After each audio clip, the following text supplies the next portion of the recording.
reçu un commandement de quitter les lieux et vous vous demandez comment faire pour vous dépêtrer de cette situation. Bonjour à tous et bienvenue dans votre Minute Juridique. Je m'appelle Émilie Vergne et je suis avocate au barreau de Paris. Je suis compétente en droit des affaires, en droit des personnes et en droit pénal. Et aujourd'hui, focus plutôt sur du droit des personnes plus exactement, ainsi que des procédures d'exécution.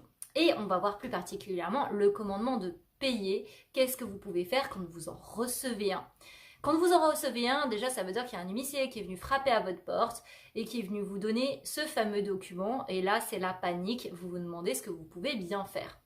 Alors déjà on va refaire un petit préalable parce que si vous recevez en fait un commandement de quitter les lieux, ça veut dire qu'à un moment il y a quand même une décision qui a été prise par un juge à votre encontre et qui a ordonné votre expulsion. Il a ordonné votre expulsion parce qu'au vu des éléments du dossier, il a estimé que vous n'avez pas respecté vos obligations contractuelles à un moment donné. Ensuite, cette décision, ça veut dire qu'elle a été signifiée, c'est-à-dire qu'elle a été portée à votre connaissance à un moment donné par un huissier et que pendant un délai d'un mois, c'est le délai pour faire appel de cette décision, eh bien, vous êtes resté silencieux et du coup, cette décision est devenue définitive et exécutoire. Et là, eh ben, vous avez l'huissier qui vient frapper à votre porte, toc toc toc, et qui vient vous dire « Bonjour monsieur, bonjour madame, commandement de quitter les lieux, sous 2 mois, merci beaucoup, au revoir ». Petite particularité, sachez que si vous vivez dans les locaux en question,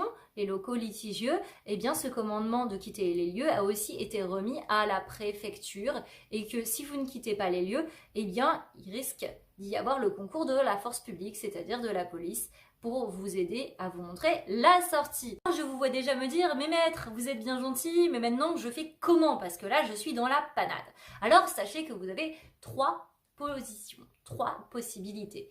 Déjà la première, si vous allez vérifier la régularité de la procédure. Dans la régularité de la procédure, vous allez regarder quand est-ce que cette décision a été signifiée. Sachez qu'à partir du moment où la décision a été obtenue, si le jugement a été rendu de manière contradictoire, donc c'est-à-dire en présence des parties, des 2 parties, eh bien dans ce cas, eh bien le délai d'appel et de signification plutôt est de 10 ans. Ensuite, vous allez regarder comment cette signification a été faite par l'huissier. Est-ce que effectivement, eh bien, il y a toutes les mentions obligatoires? Est-ce qu'il a fait tout en son pouvoir pour pouvoir vous délivrer cette assignation? Et ça, enfin plutôt cette décision, et ça se vérifie. Et puis enfin, vous allez regarder la régularité du commandement en lui-même qui doit comporter des mentions obligatoires que je ne détaillerai pas dans cette vidéo pour un souci de digestion, on va appeler ça comme ça. Deuxième possibilité, c'est de prendre contact avec votre contradicteur, donc la partie adverse, pour essayer de négocier. Donc faire valoir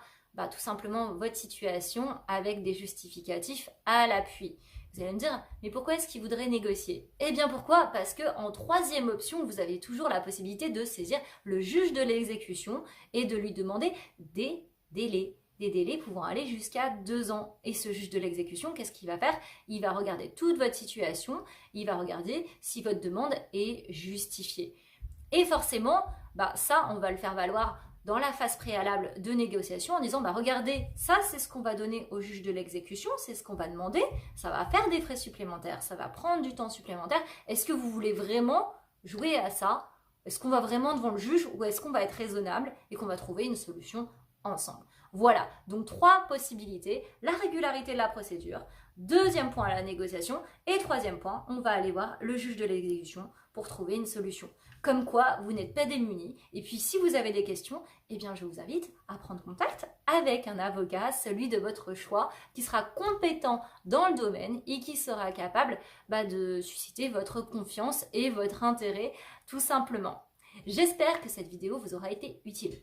Si c'est le cas, je vais vous inviter à vous abonner à la chaîne, à liker la vidéo, à la commenter et à la partager à tous vos amis, tous vos proches, parce que ça se trouve, en fait, même s'ils ne connaissent pas cette situation pour l'instant, ça peut peut-être leur arriver dans leur vie, peut-être que ce sont des curieux, tout simplement, et puis peut-être qu'en fait, ils vous disent pas tout, et puis, comme ça, par coup de chance, ah ouais, mais en fait, si, ça c'est pour moi, et là, vous aurez sauvé quelqu'un.